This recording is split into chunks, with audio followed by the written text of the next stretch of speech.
gonna disappear for a second, guys. Oh, Betty, I can send that if you want me to.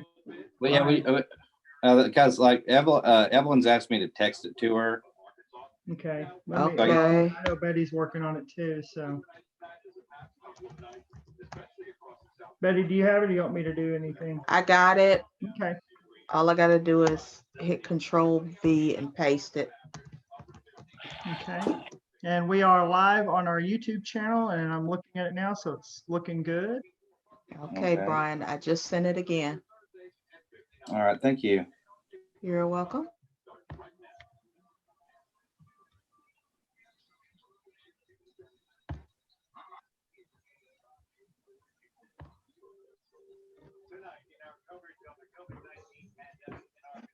Thank you, Mr. Johnson, for the confirmation of your receipt of your email.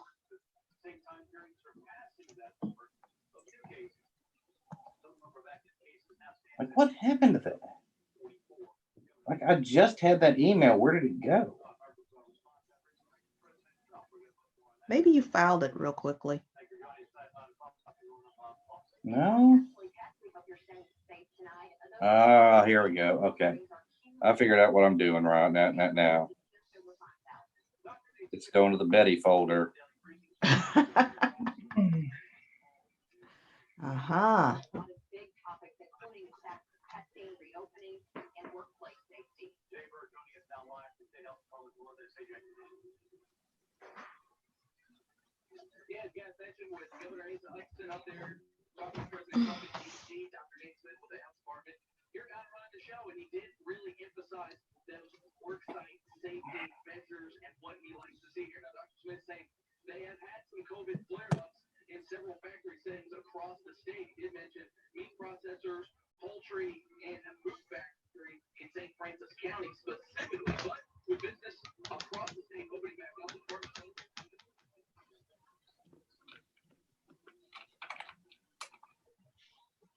Okay, Evelyn is in the waiting room, so let me get her in. All right.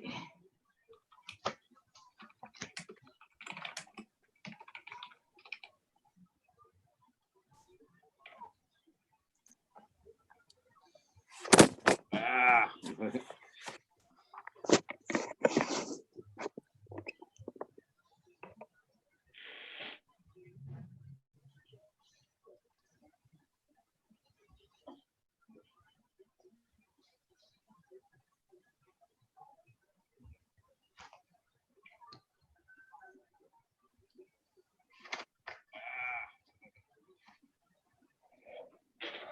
Okay, what have we got here?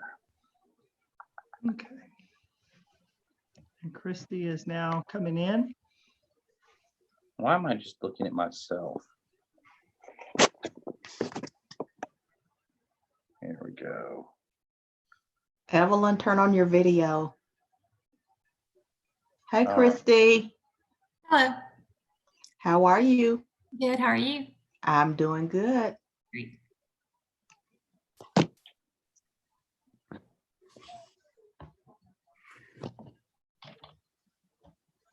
I see Chairman Gomez on the stream, but I don't see video enabled and I don't see audio enabled currently. So I'm not sure if there's a technical issue or.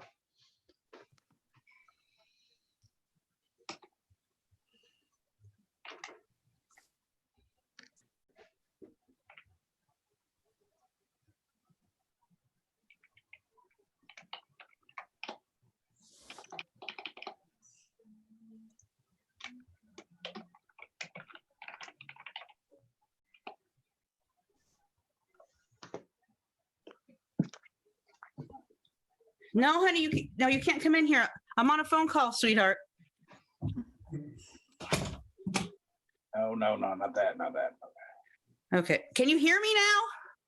I can hear you. I just can't see you. Okay. Well, listen, this Left, link is all different things. lower left hand. Do you have? Hear me? We Or can you hear might not be you. able to see me. I am so done with trying to get this to work, y'all. And I don't want to, we are past, it's 5:02, so I don't want to start late.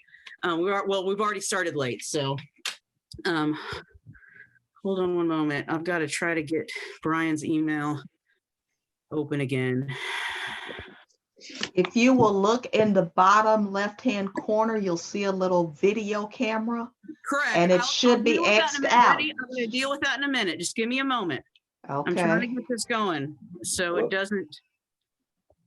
Where is the agenda? May 14th. That's the agenda for tonight, Brian.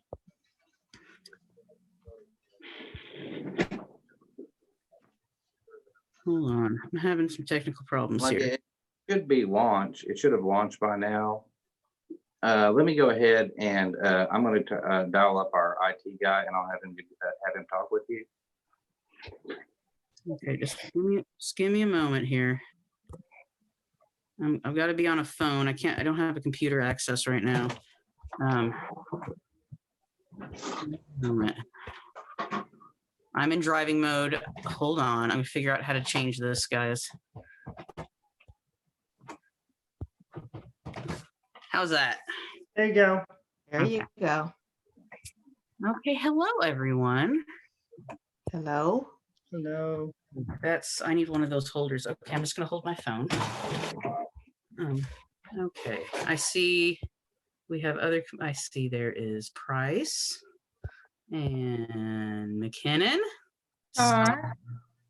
There we go. Oh, good. We have someone from GIS. Hallelujah. Okay.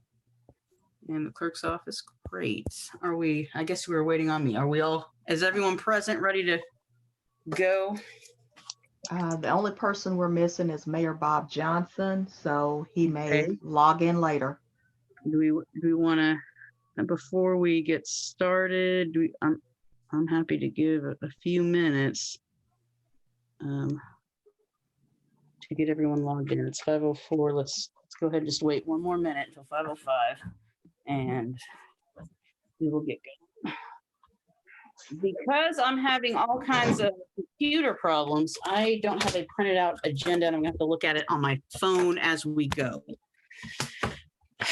So I apologize for that extra time because I think that might be an issue here and I'm sorry about that.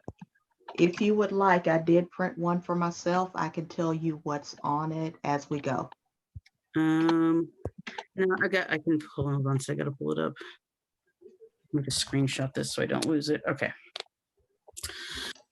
Yes, Betty, I may need that, but let's go ahead and get going. So I will call this meeting to order. It is 5:05.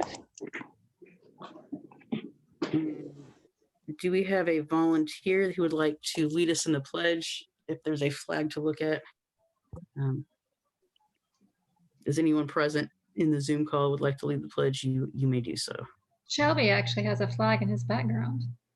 There we go. I like it. He does. I see Shelby. Is that a flag or is that a coat? It could be a coat. I think that's a coat. It's actually a coat. I have a flag pinned on, but you can't see it, so we can start. I can walk outside. I've got a flag on my house where I am. Hold on, if we want a flag, if I can work this right, I'll just go step out. I'll go outside. Here's the door of my house. Sorry about that, people. Okay, so There we there go. we go. Go. Perfect. It's a little twisted, but okay. Who would like to give our pledge today? I can do it since I'm here. I can do it. Okay. Pledge allegiance to the flag. To the flag of this, United States of America. America. To the republic to for the which republic for which it stands, one nation, under God, indivisible, with liberty and justice for all.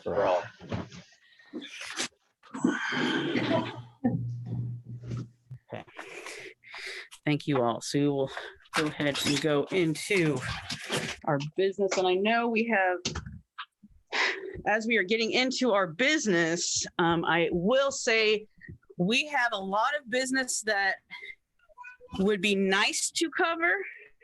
And we have definitely some things through this year that we are going to need to address. And I know in this meeting, we have a little bit of some specific things to address that we're going to deal with now.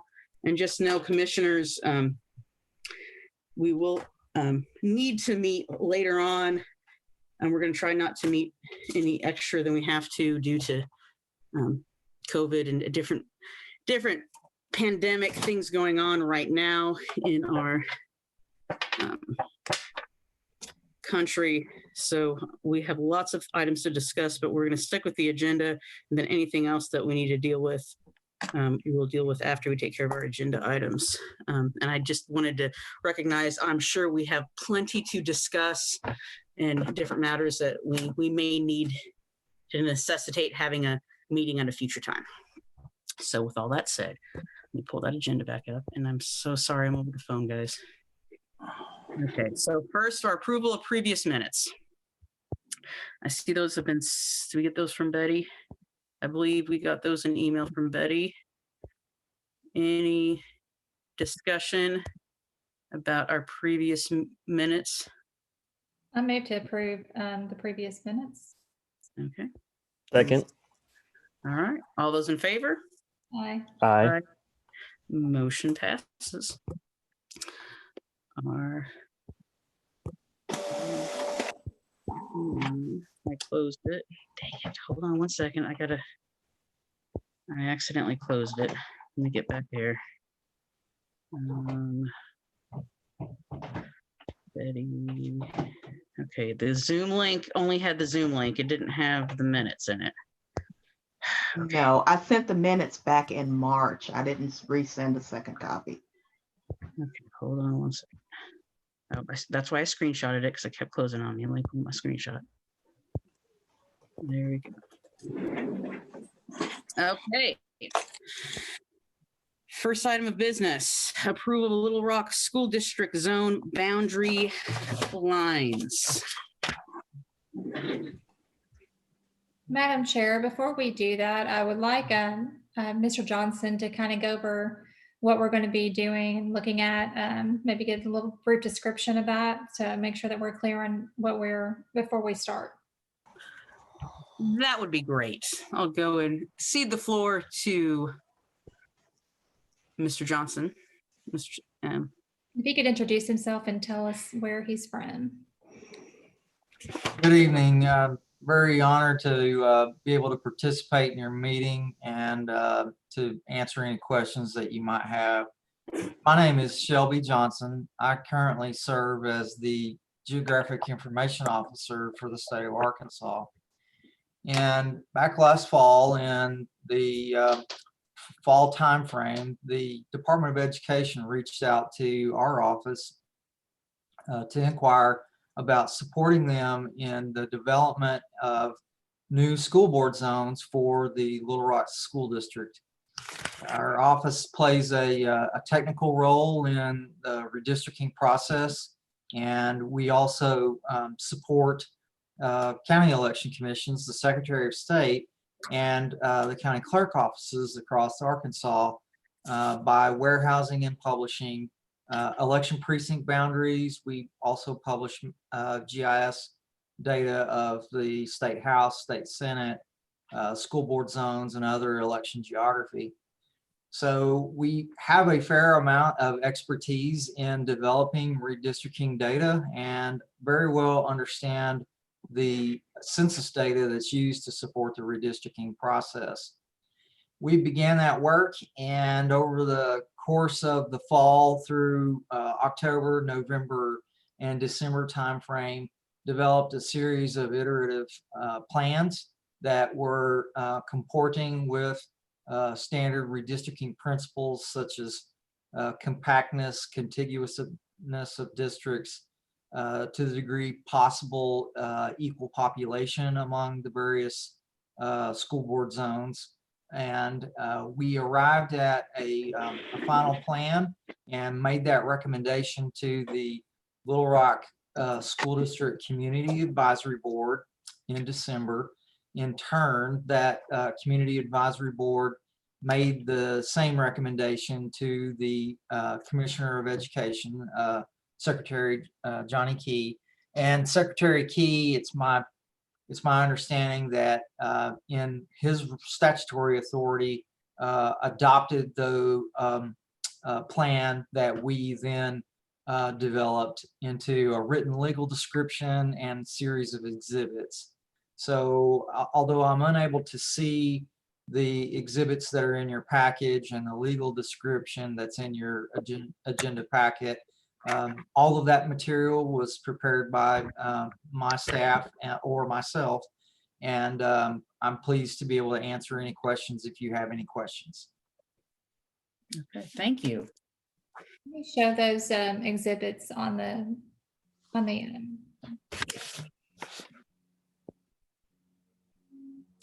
Oh, Madam Chair, it dawned on me, I did not think to include this detail. And I think that you all, or I hope as an election commission, you would be pleased. One of the things that we recognized in the development of this rezoning plan, as you are all aware or may be aware, previously the Little Rock School District was represented by 7 zones. And under the current new, if you adopt plan, it would be represented by 9. One of the things that we recognize from our previous work is the importance of ensuring that as voter assignment occurs under these new zones, that the easier we could make that process and facilitate conforming to the current election precincts, the better your result would be. And that would help ensure that you get the right ballot to the right person. And so our design concept with the plan that we ultimately recommended and that Commissioner Key adopted was to use the current election precincts and to nest the new school board zones into your election precincts to the maximum degree possible. And so when you look at those exhibits, you will should notice that a lot of the outer boundary on those exhibits also aligns with your current election precincts. Excellent. Thank you. Okay, commissioners, do you have any questions for Mr. Johnson or any discussion? I have a few questions. So what is the impact of the changes in the zones based on the previous zones? From the 7 to 9, is there a impact in the population? Is there going to be a, I do know that there was a discussion on some mapping errors in the previous redistricting from the 1980 ruling. Is that being addressed in this? So I'll take a crack at that and do the best I can. I did not include this background, but I should have. There is no impact in population per se, and that is because the way the state law reads, we're required, or anyone doing redistricting is required to use the most recent decennial census. Unfortunately, here we are at the end of the decade, or at least when we were doing that work in the late fall of 2019, at the end of the decade. And as you know, the 2020 count is currently underway. That population data for 2020 won't be available to Arkansas until on up in 2021. And so we were only able to use the 2010 population data. And so that's the population data that was used to do the redistricting process. And so all of the demographics and the population numbers or the metrics were being used or analyzed against that 2010 data, because that's the only thing we could use.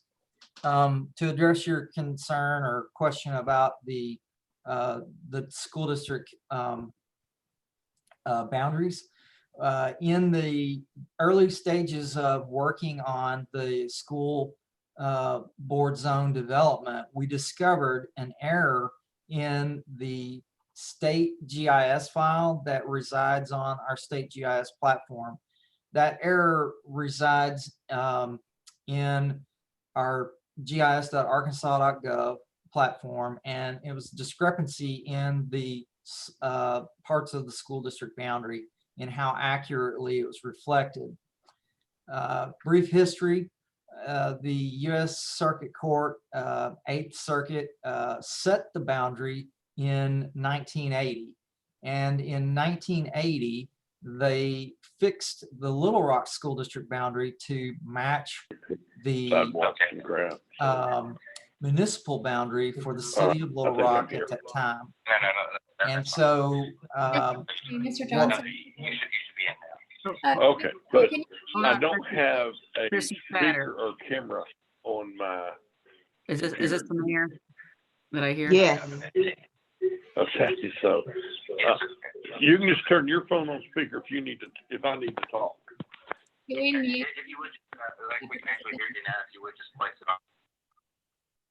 He's gone. Okay, Did you sorry hang up? about. not a Okay, problem. keep going. I think we've all learned to adapt in the Zoom world. So I'll try to be succinct. I know I don't want to take up much of your time. So what we discovered essentially is an error in the maps that we maintain for the school district boundary. And as we approach this rezoning process, we wanted to address that. We coordinated with the city of Little Rock and obtained data that they had developed over time that allowed us to trace back to the 1980 municipal boundary. And so I'm going to walk you through an example of a discrepancy. If you can turn your agenda packet to Exhibit 4 in the documents that you received. Exhibit 4 is representative of School Board Zone 4. And on School Board Zone 4, Exhibit 4, if you look to the western part of that exhibit, you'll see an area that is labeled with it's near the label of Precinct 137. And I'll attempt to describe this for you. That area that you see there now reflects what is the accurate representation of the line between the Pulaski County District and the Little Rock District. So all of the exhibits and the legal description that was prepared adjusts or corrects for the error that we had. And that area that juts out there to just guide you, if you're heading west on Chenal Parkway, that main area that continues on west there is where there's a Walgreens and there's the jumping trampoline place. I can't think of the name of the place, but that area is reflected right there, and that is an example of a place where we made a correction to, or will be making a correction to the school district lines in our state map. I want to make sure it's our printout, our little map for, it says LRSD Zone 4 on the top of it. And it'd be around Wellington Hills, Wellington Village. Is that the part you're jetting out that you're talking about? I think so. I can't remember the name of the subdivision, and the document that I have that we prepared just says Zone 4, School Board Zone 4, Exhibit 4. It has on the lower right hand, it has a date that says prepared March 2nd, 2020. Brian, is that the map, what I was provided? Is that the same thing? Brian? That is correct. Is that correct? Okay. Yeah, What You were described- that's what provided the map Wellington that is. was It's right off the Chenal. produced by Amanda. Okay. yeah. And Madam Chair, there's more than one area that's going to be corrected through this effort. That's Gotcha. been corrected through this effort. That was just an example, and that was precinct 137. Okay. I just wanted to make sure I was following along. I track that, but I want to make sure that the maps I have, because it's not called Exhibit 4. It says Exhibit 4 in the documentation, but the map doesn't say Exhibit 4. I just want to make sure I'm looking at the right stuff. Okay, I'm tracking what's going on. Go ahead. Thank you, Mr. Johnson. That answered my question. I have a question for Mr. Johnson. Mr. Johnson, first off, thank you so much for preparing this very thorough and detailed document for the commission to review. Your team did an excellent job. Just to kind of take Commissioner McKinnon, or I'm sorry, Commissioner Starr, congratulations again, Commissioner Starr's question a little further. Can you think of any other major departures? I mean, I obviously went from 7 to 9 zones, but any other major departures that the commission should take of note, or any of those watching us in Facebook land right now should take note of, or any potential impacts? I know that obviously you're using data from 10 years ago, but is there any other thing that you think the commission should be aware of other than what was included in the report? Or, I mean, the report was, dated a couple months ago. So has anything come up since then that could be of a potential note for the commission? No, thank you for the question. I can't think of anything. One of the things that an observation that we made and made this observation with both the Little Rock School District Administration and also the Pulaski County District Administration is just the change that we will see when the 2020 numbers come out. And I'll give you a good example. This is an example that I use with both of them, not on the district boundary issue, but on just the zones themselves. So if you can think about the River Market District area of Little Rock, in 2010, that area was still what I would call mostly nights and weekends in terms of population. And since that time, you've seen a fairly large number of downtown loft, downtown apartment development activity like that. And so what I anticipate that you'll see is, as the 2020 population data comes out, you're going to see some gain in population in that part of the district. And then obviously should go without saying that the district will also see some population gain in the western part of the Little Rock School District. And so I'm just bringing that to your attention because as the school district contends with rezoning in 2021 or 2022, many of the zones that are established in the plan may not change much, but you might see some changes in that downtown area, and you might also see some change that may need to take place in the western part of the district. Okay. So basically population density and growth that just hasn't been accounted for yet. That's correct. Okay. Thank you so much. I'd like to piggyback off Commissioner Price's question there.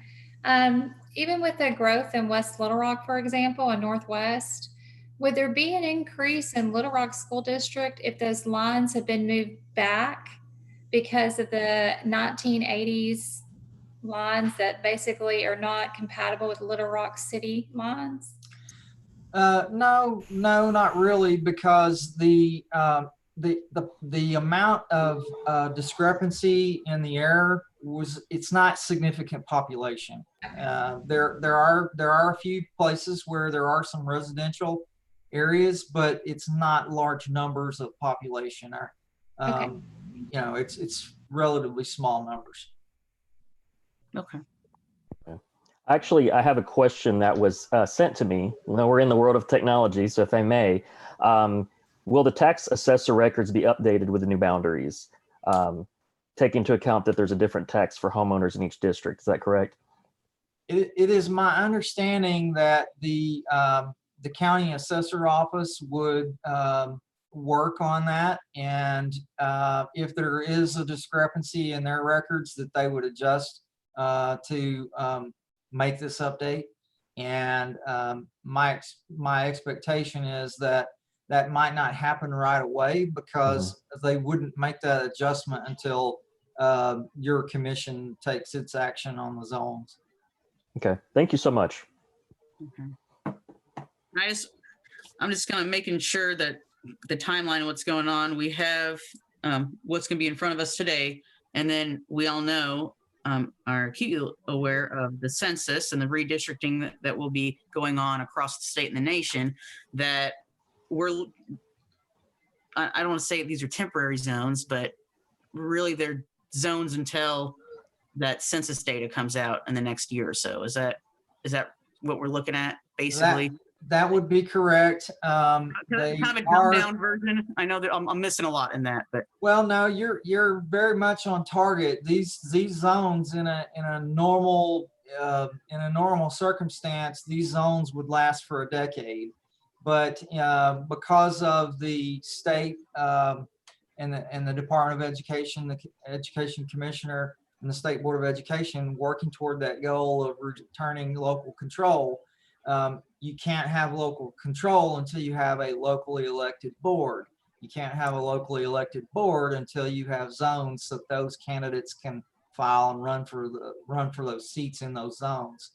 And so the process, while it is at the end of the decade, these electoral zones will theoretically only last for a couple of years. And then in 2021, as the new population data comes out, then the school district would undertake rezoning again if the population has shifted dramatically. And there's not a great way to predict that. We know there will be some growth in the western part of the district, but our design is, and we're hopeful that our plan that was presented to you now will be stable in other areas of the district so that they may not have to change that much. okay. Anyone Madam- else? Madam Go ahead. Chair, I Go would make a motion to approve the Little Rock School District zone boundary lines. All right. I would Is like there to a second? second that motion. Okay. There's been a motion and it's been seconded. All in favor? Aye. Aye. Motion carries. Congratulations, Little Rock School District, with everything and all your endeavors that's going on right now. And a special thanks to Mr. Johnson to take time to talk with us. And I anticipate we'll be talking to you quite a bit as redistricting continues on when we get these census numbers. So I think we will probably become best friends before this is all through.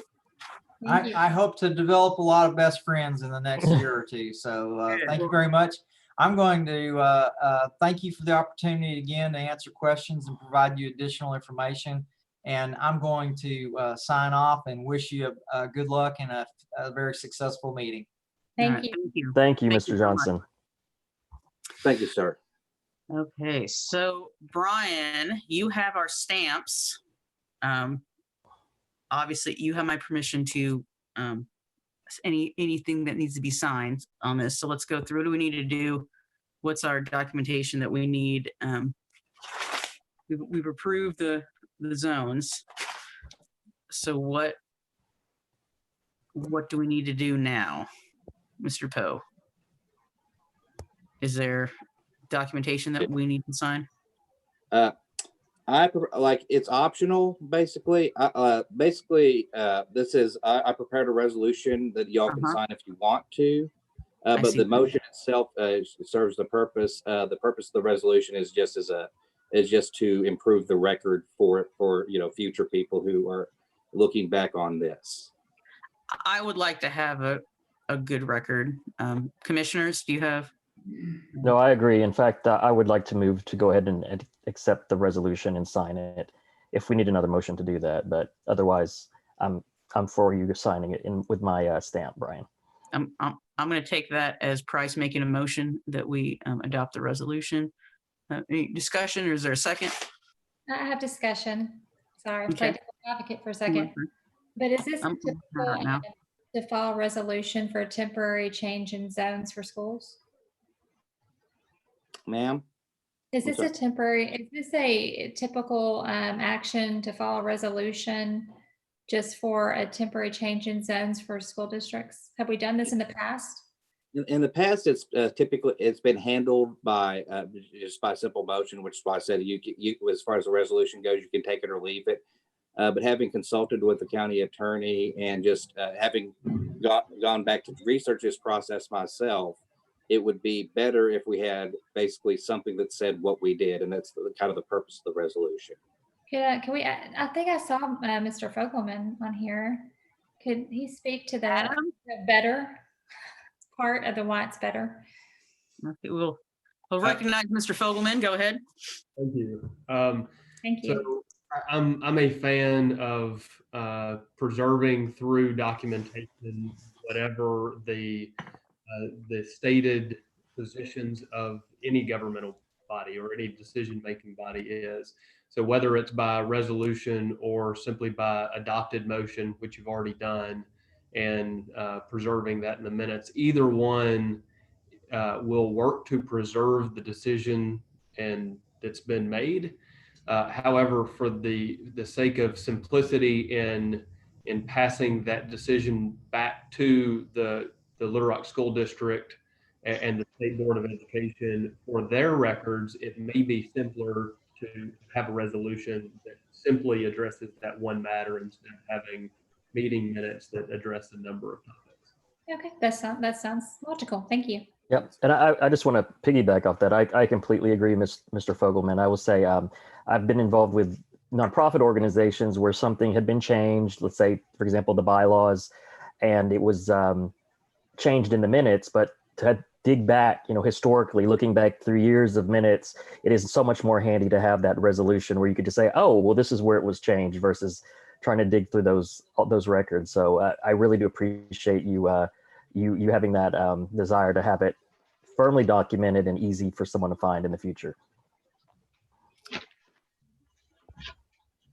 I might as well give discussion as well, and I'm of the same mind as Mr. Fogelman. I don't know if it's just from being an attorney and I'm pro documentation generally, but I think having a paper trail and having something easy to give to Commissioner Johnny Key and something on paper that we can give to LRSD would be easier for their organizations to deal with, and would just make, I guess, kind of dealing with the commission easier for them and for the people as well to have that trail. So I believe we had Commissioner Price made a motion. I did, yes. I will second that motion. Okay, all those in favor? Aye. Aye. Motion carries. Go ahead. You can use my stamp on there for my signature. I consent to my signature being added via stamp. So let me get back to the agenda. Here we go. I consent to my signature added as a stamp. And I also consent to using my signature as a stamp, please. Okay.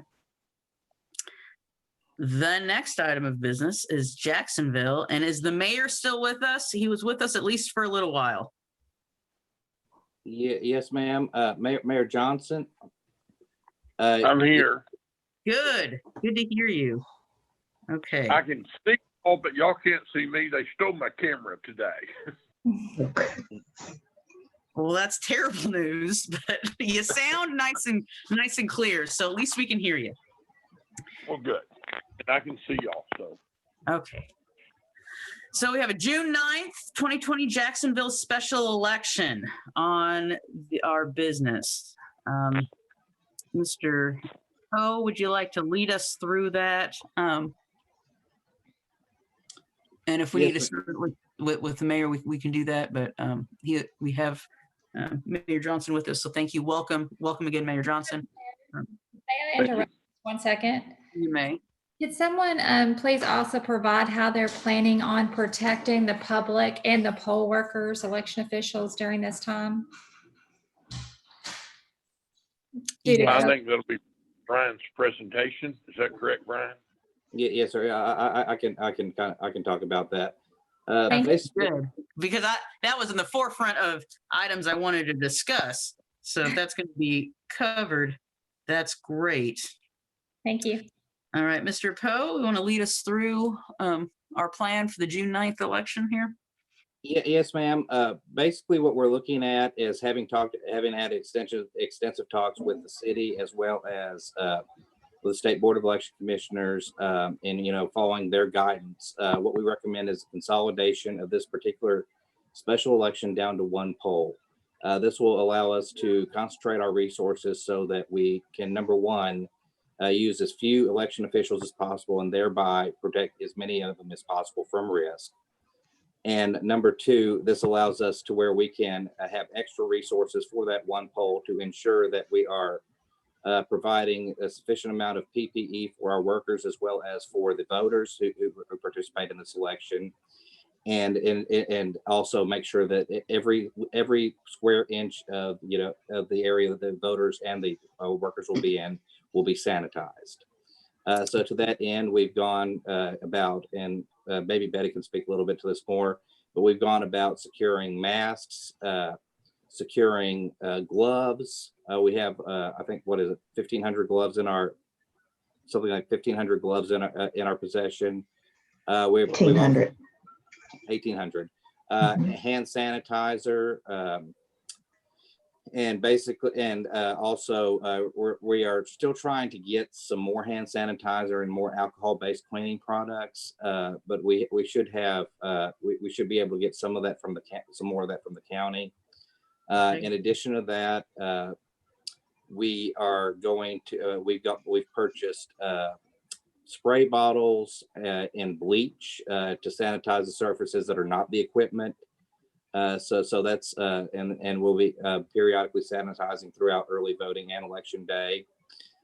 In addition to that, we are also we are also making sure, or the city will be sending periodically through the area staff members to assist in sanitizing the voting areas. Okay. Mr. Poe, you won't be requiring the voters to wear a mask, will you? No, ma'am, we won't. And and how we're going to handle that is for those voters who do not. Number one, if a voter shows up without a mask, they'll be offered a mask. However, if they choose not to wear a mask, then we will bring those voters to a separate voting room. Okay, because I mean, as much as I would prefer they wear a mask, we definitely don't want to hinder their right to vote by requiring them to wear a mask. No, and we will not require that, but that room will be basically be the focus of a focus of the sanitizing effort. So that'll be basically the room where because kind of how it's set up, and the mayor might be able to describe it a little bit better. But you walk in the north entrance of the community center, and there's like a smaller room. It's probably about the size of a little bit smaller than Jeffrey Hawkins. And then you go through that room, and there's like a large ballroom. That ballroom will be divided into two parts. So the folks who are wearing masks will go into the smaller room, check in. They'll cast their votes in one half of the ballroom, and then they'll exit. The voters who choose not to wear a mask will check in the hallway, and then they'll go down to the other part of the ballroom, and they'll cast their ballot. And regardless, after every voter votes, after anyone comes through, the machines and any surfaces that they touch will be sanitized. So, I'm sorry, Director Poe, will both rooms be ADA compliant? Yes. Okay. Okay. The capacity of this room is about 660 people to 700. So we're going to be able to have a good amount of distance between all the voting, where everybody will be voting, and they're going to enter one door and go directly into where you get your ballot. Unless they're not wearing a mask, and they'll go down the other door and go down the hall to the other end of the building. So we're trying to eliminate as much face-to-face contact as we can. Excellent. I actually have a few questions. Go ahead. Brian, so what about for early voting? I'm assuming we'd use the same location. The exact same location, exact same setup. Okay, so I heard that in Craighead County, they were using disposable Q-tips to touch the screens. Has there been any thought of that, or how to then disinfect the screens after each use by the voter? We have special wipes for the Ivatronics, and basically we'll use an alcohol-based cleaner for those.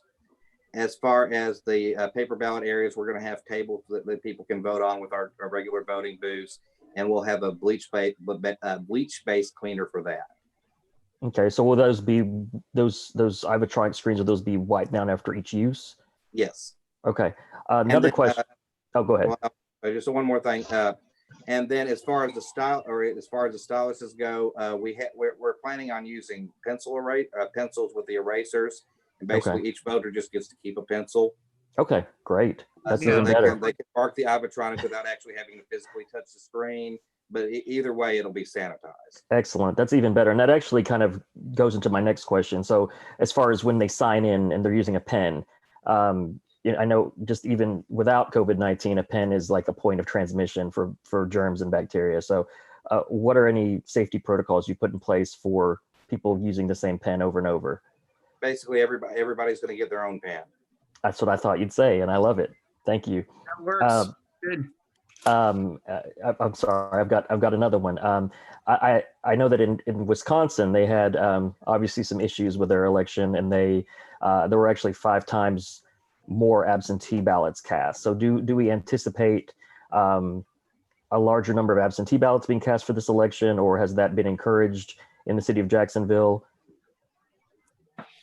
As far as it being encouraged, I would defer to Mayor Johnson on that. I know that he's been talking to some folks about it, and that he's been putting out some information, but I don't want to speak for them.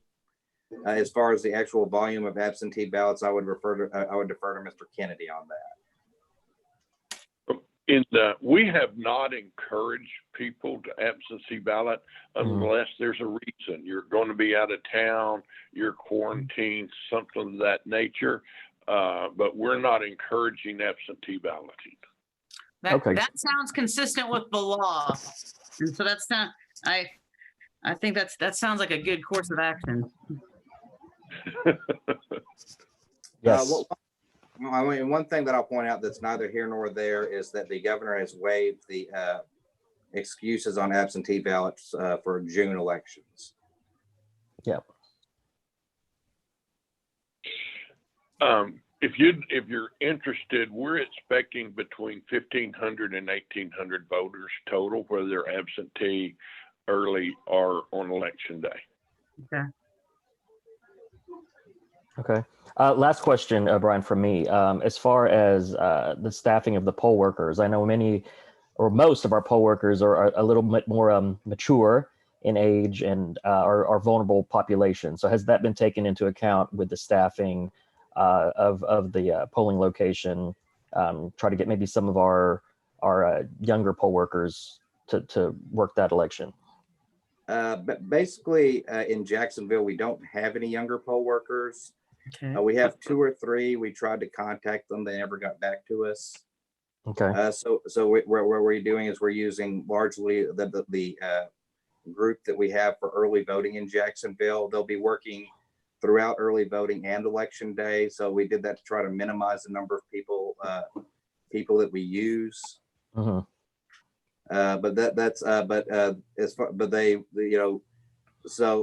They're all willing to work. They all wanted to work, and so kind of what it was then. It was just the challenge was just trying to use as few people as we could get away with. Right. Okay. Well, thank you, and thank you for thinking of their health. I mean, our poll workers, they know their situation better than we do. So if they are willing and excited to do it, then we're glad to have them in their service.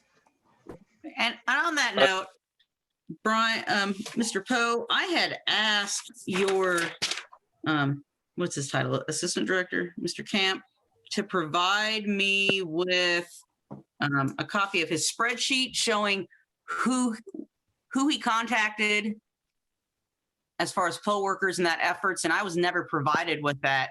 Could you please provide me with a spreadsheet or something showing when contact was made, what efforts were brought out, which poll workers were contacted, and how you've been doing that? Are you able to do that for me? Mr. Camp explained that process in the presentation that he did last year. Uh-huh. He did not provide me with the information I asked for. Are you able to provide that information? I do not have that information. Mr. Camp handles that area. Could your staff member provide that information to me? I apparently, if you don't have it right now with you, could you please get me that information this week? I'll talk to Sean and see what I can get.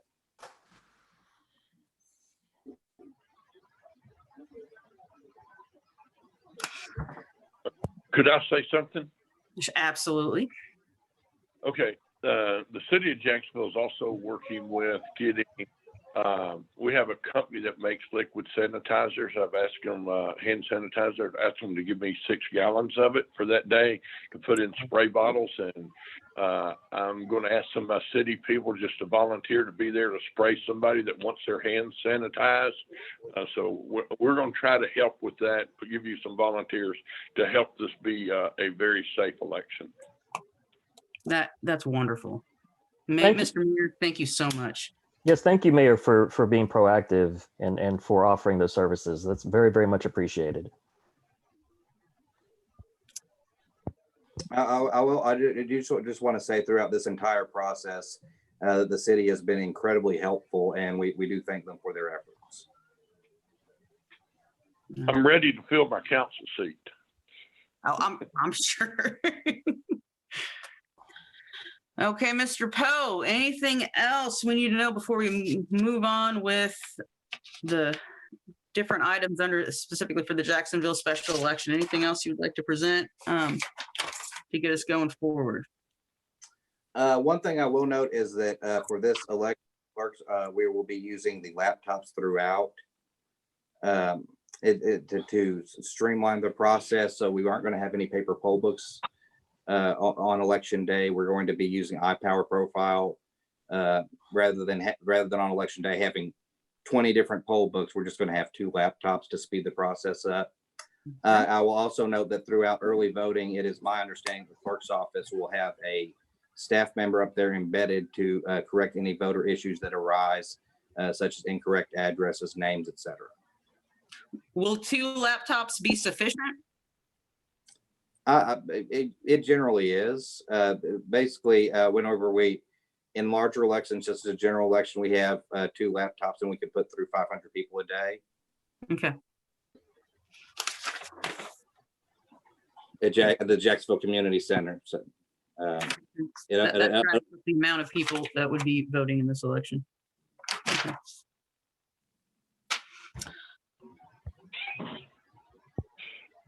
Okay. The other thing that we have talked about is having somebody outside so there's no more than 50 people inside the building at a time. Could That's you good. elaborate on that, please? Pardon me? Could you elaborate on that? Are you? Well, I don't want. you know, the I don't government, want- I'm sorry. and I do not want to disenfranchise any voter, but Right. The governor has suggested only 50 people be in a room at a time. So if there's 50 in A, B, and C, we should tell people there's that many people in there. I can't make them not go in there because you can't tell people they can't go vote. But they should be aware that that number has been reached. Actually, Director Poe, have we reached out to the State Board of Election Commissioners on that very issue to make sure that we're upholding the law as well as, as well as upholding the directives? How do we need to handle those situations? In terms of the number of people in the building? Yes, in the rooms at the same time. I could reach out on that, but I don't foresee that being an issue in this particular election. Can we just verify if we do need to maintain a number, and if we do, we need to kind of come up with a plan on how to address that, where, and as well as anyone that's standing in a line, if they are outside, and make sure that we may have to put stickers down to keep them separated at a certain point, within 6 feet. Yes, ma'am, I could reach out to that. All right, thank you. Yeah. Please think- do so and get back to the commission by the end, at most by the end of the week, but tomorrow would be a better day to get back to all the commissioners, let them know what's going on. Thank What- you, Mayor Johnson. Okay. Anything else from anybody here present? All right. I have nothing. Okay. So there are a number of temporary polling location change orders. Those are just to consolidate the normal polling locations to the Jacksonville Community Center. The clerk's office will send out notices to all affected voters, and our staff will be posting notices on each of the facilities that would normally serve as a poll, but will be consolidated to the community center. Okay. Brian, do we have to move to accept these individually, or can we do it all at once? It's up to you, but I don't see any problem with accepting them in mass. Since they are all separate orders that will be documented and filed with the clerk's office. I have no qualms with doing them in mass either, or I'll be consolidated into one spot. I'm okay with that. I'm looking at the order location here, the attachment that you sent to us. Commissioners, have you a chance to take a look at all the emergency polling location orders?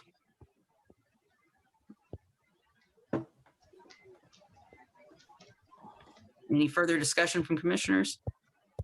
I move to approve the temporary polling location orders for the June 9th, 2020 Jacksonville special election. Second. Those in favor? Aye. Motion carries.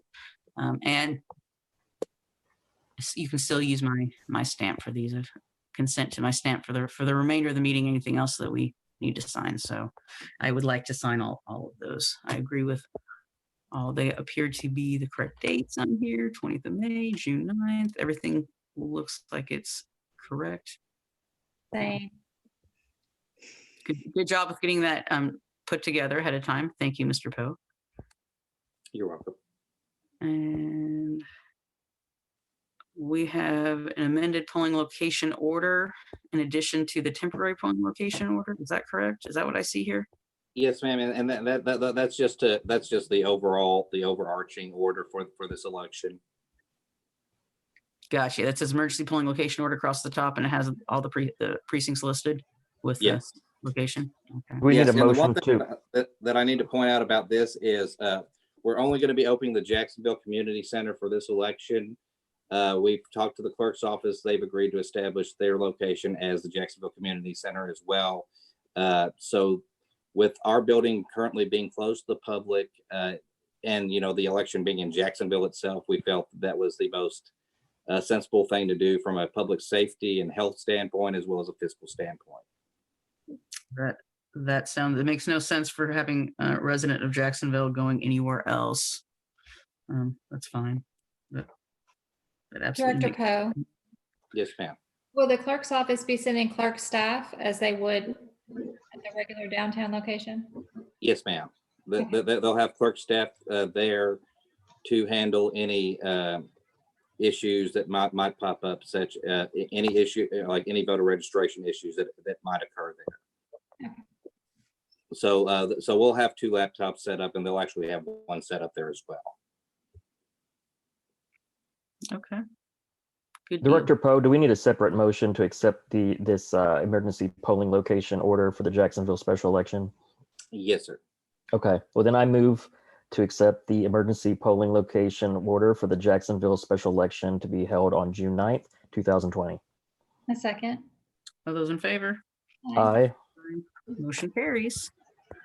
Okay, going down the rest of the agenda.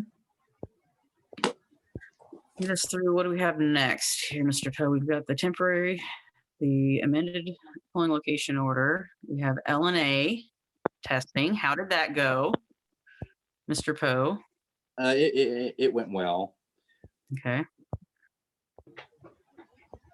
Anything we need to know about? Anything that jumps out at abnormal? Any concerns? No, the machines that were selected for this election are all in functioning in good order. Okay. And they are the machines we have been using. They're not any new machines. Is that correct? That's correct. Okay. This election was programmed, back for back in April, so we just have to carry through with what we've got until it's complete. Okay. All right. And he said no significant variances or issues or concerns with any machines. I don't see anything here on the information you've provided. Okay. All right, commissioners, any discussion before we entertain a motion to certify the LNA testing? No, not for me. I move to certify the logic and accuracy testing results for the Jacksonville special election to be held on June 9th, 2020. Second. Those in favor? Aye. Motion carries. Okay, going down the, next one, going down the rest of our agenda. Election officials. Mr. Poe, let's go down the election officials and please let us know how they were contacted and what went on to decide upon these officials that are presented to the board, to the commission. These are primarily our officials who work early voting in Jacksonville, our standard Jacksonville early voting crew. And in order to minimize the number of folks we use, we just carried them through to election day.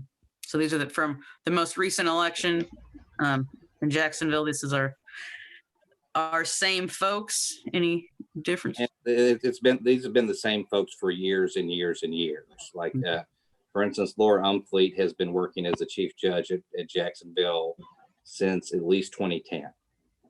Okay, good. Okay. Well, I have to say, Brian, I know you said this is the same crew, but as far as diversity of their political parties, it seems very, very even to me. So I appreciate that. Thank you. I as well like to see that it looks like it's a pretty balanced group, and that just might be Jacksonville. Just might be a balanced place. I don't know. Might just be a precincts that have some good balance. But no, that's absolutely. Thanks for noting that. I noted that as well when I looked at this. Okay. Any questions about the appointing election officials? Or any other further discussion? I make a motion to approve the election officials for the June 9th, 2020 Jacksonville special election. I second that motion. All those in favor? Aye. All right, motion carries. Okay, going down. Notice of election. I've got a chance to take a look at the notice of election. Any discussion about that? Anything of note that we need to? Just the main thing is to note the Jacksonville site will be open for the entirety of early voting, which it typically isn't. So it'll be open 8 to 5 Tuesday through Friday, 8 to 5 on Monday, June 8th for early voting, and that's what enables us to keep this particular site closed. Is that we're covering all those hours of the clerk's office. Gotcha. Okay. And what about oh, I think I see it. We've got the voter view on there, Class C clerk's website, our phone numbers. I think it's got all the usual things that we want to see on there. Our email there at the bottom. Okay, any commissioners have any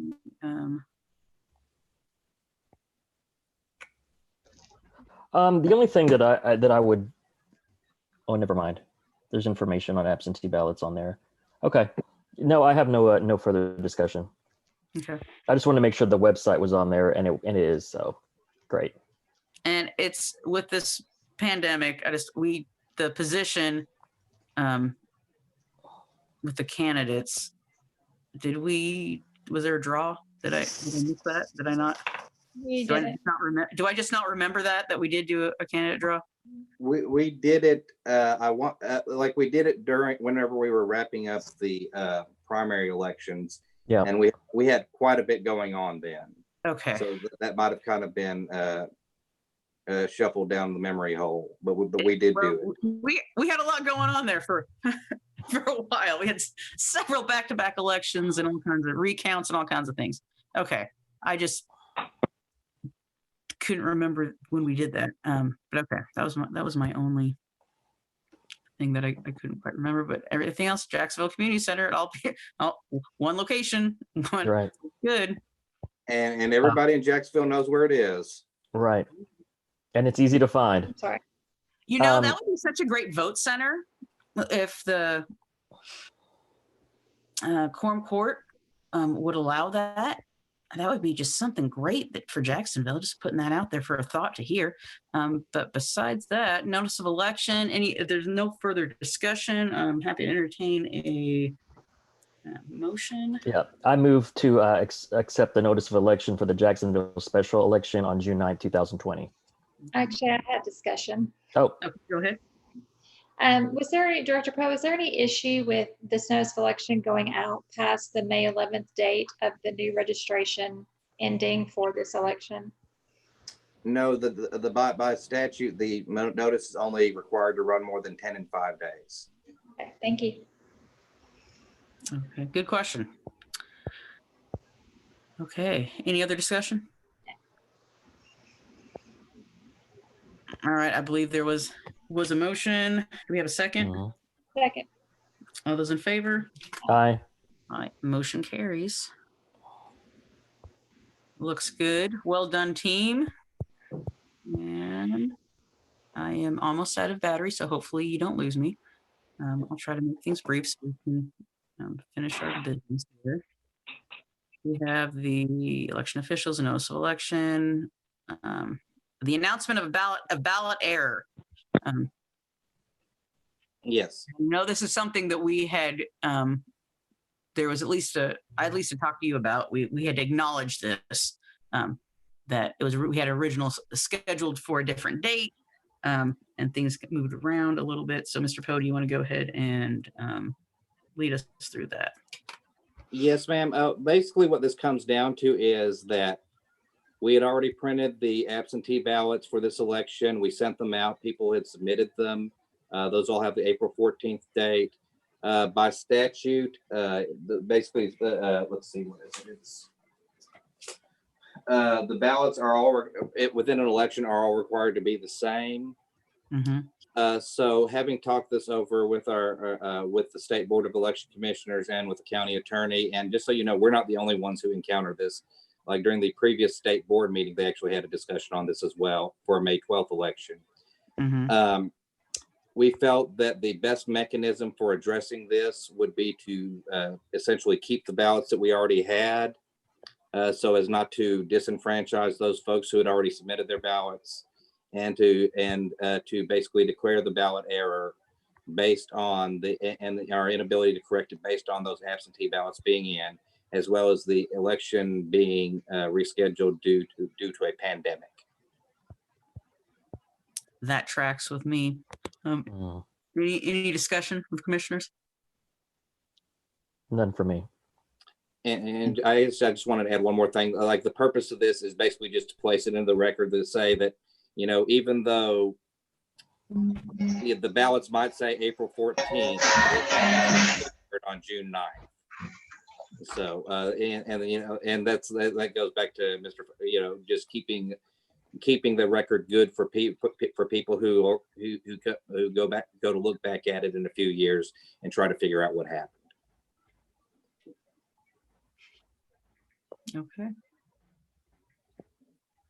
Any additional discussion, commissioners? No. Okay.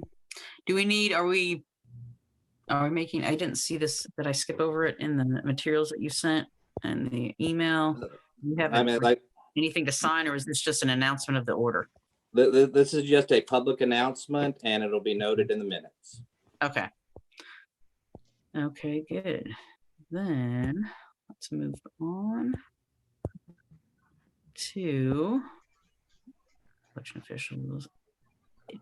Will that conclude our Jacksonville special election business? Yes, ma'am. Okay. Well, let's go ahead and move on to other business. Could I just Is there- say thank you very Absolutely, Mr. Mayor. You cut out though. Are you still Okay, there? I would like to thank you for all of your hard work. It was interesting listening to you go through the process. You've done a great job, and I just want to say thank you. Thank you so much. Those back at you. We're excited for the diligence and help and generosity with the city to get this for all our residents to be safe, and our elections can be free and fair and accessible. And we're very thankful for your efforts as well. Thank you so much. Thank you. Yeah, thank you, Mr. Mayor.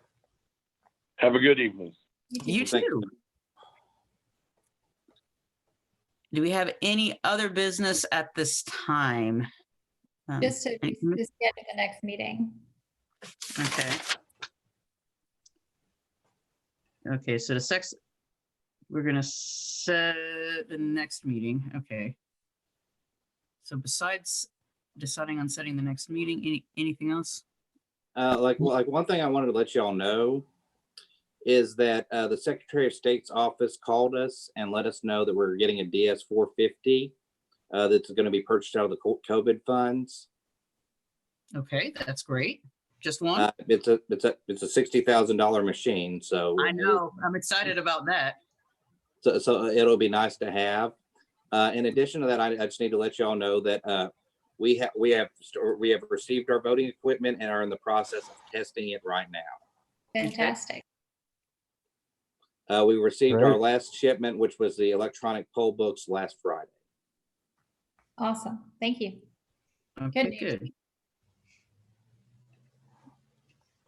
I have a public comment. So if we have time for that was sent to me via Facebook. Can we do that at the very end, unless it's germane to what we're talking about right this second? Oh, no, I thought we were moving on. Well, Whenever we're ready. Put a pin in that. We're gonna get with you. Let's do that. Let's set our next meeting, and then we'll turn it back to Commissioner Price to go ahead and pass on that comment that he's aware of. So our next meeting, when will we need to meet next? Let's see. June 9th. Well, for sure June 9th for the actual results.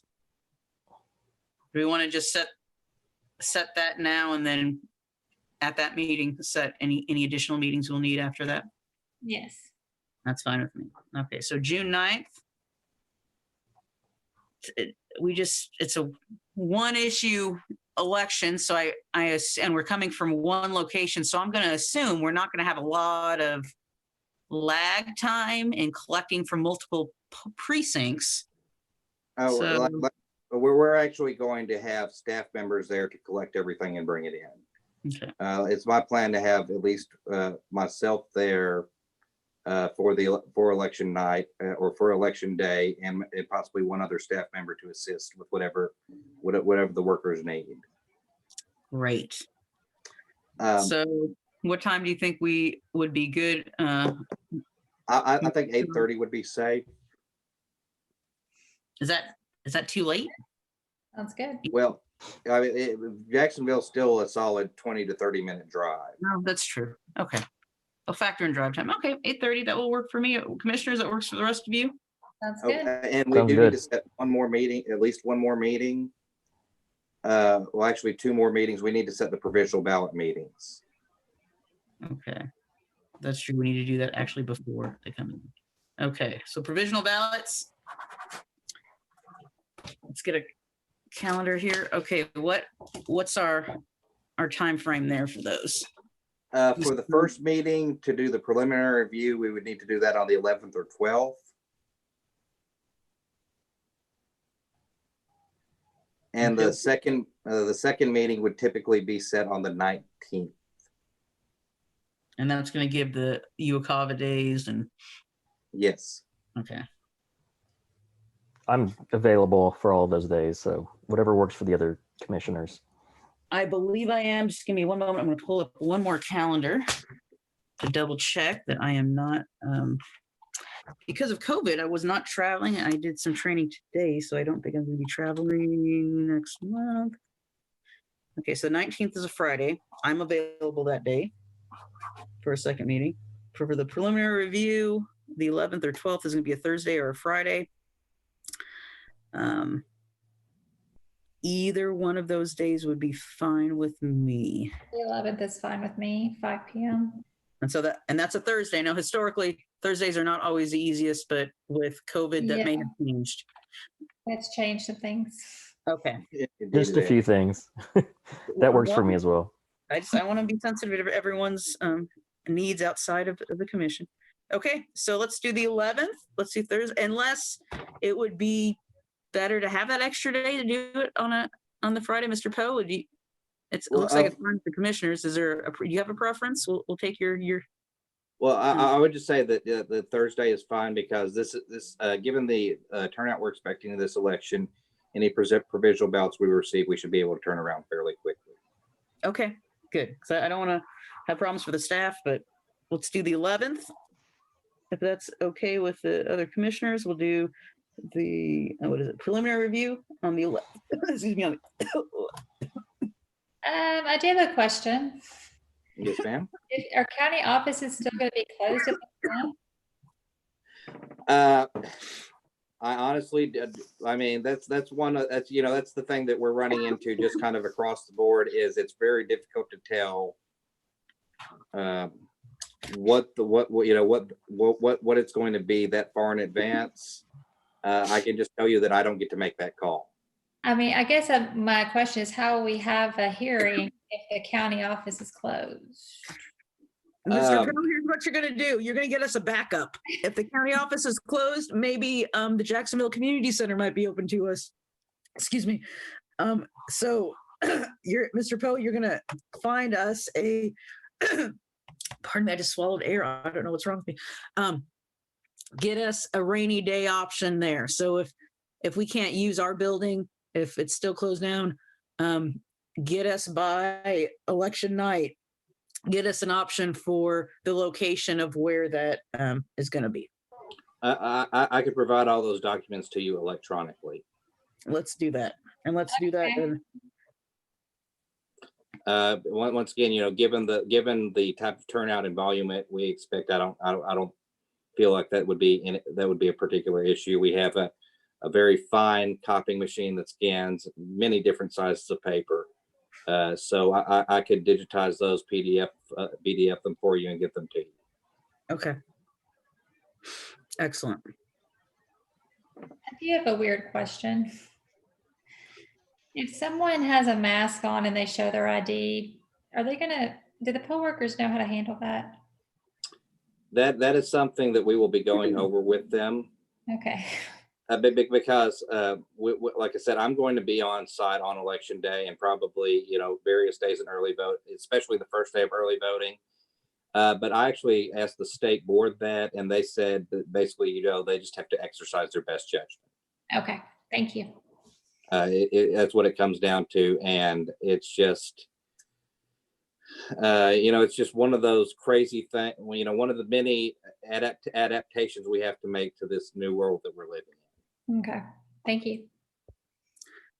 Okay. That's all I have.